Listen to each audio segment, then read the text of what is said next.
Soomaalidan baahidiyo bugtada isku eegatay kuwii haligeen biyuhu miyaan laga beerin oo Soomaali bahdood ahayn tolay bulsho yahay tolay miyuu bini aadamkuba markuu buddo hoose galo mar qura isu baahan oo wax uun isku beeriya tolay bulsho yahay tolay miyayna baraarugayn maxaa hurda uu nabaday siyaasi miyaan la baran bashaalku inuu la tagay baroortiyo oo hintiyo qaylada ka baxaysa ee dhalaan balad weyn ku nool ka yeerta beerka iyo bogyo wadnahay damqiday kuwii shambiyaana iyo ku jiray dawaq buurka dheer biyuhu maanay cafina buush bay degan yihiin xilligan waxay ku hoydaan banaan xitaa ma wataan bustana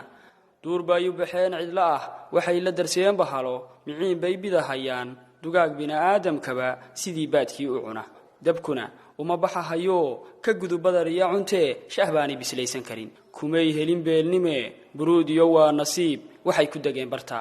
hantida burburtee dhuntiyo bulshada leeatee go'diyo musiibadan baahday iyo wabigan burqadee fatahay basiid weeyaan ilaah inuu ka badbaadiyo bilaashiya waafiri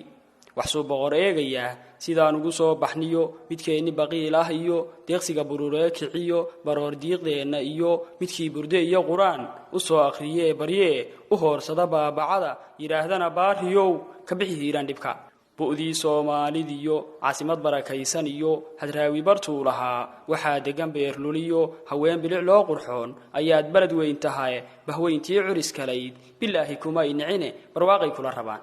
barbaar baa kici dhowaan bulshaa kuu soo gurmani dhibaatada waad ka bixi balaayadu way ku dayn buunigu ducaduu lahaa ayuu boqor kuu aqbali saakuuntaba waad bogsoon baashaalkii baad ku noqon bishaaradu way dhowdee adkayso intaad ka bixi wuxuu boqor kuu qadaray ma ihid gole baaska iyo dhibtuba ka bilaabantee waxaa tahay baytul khayr taariikhdana baal dahaba bog baad ku jirtaa qurxoon siyaad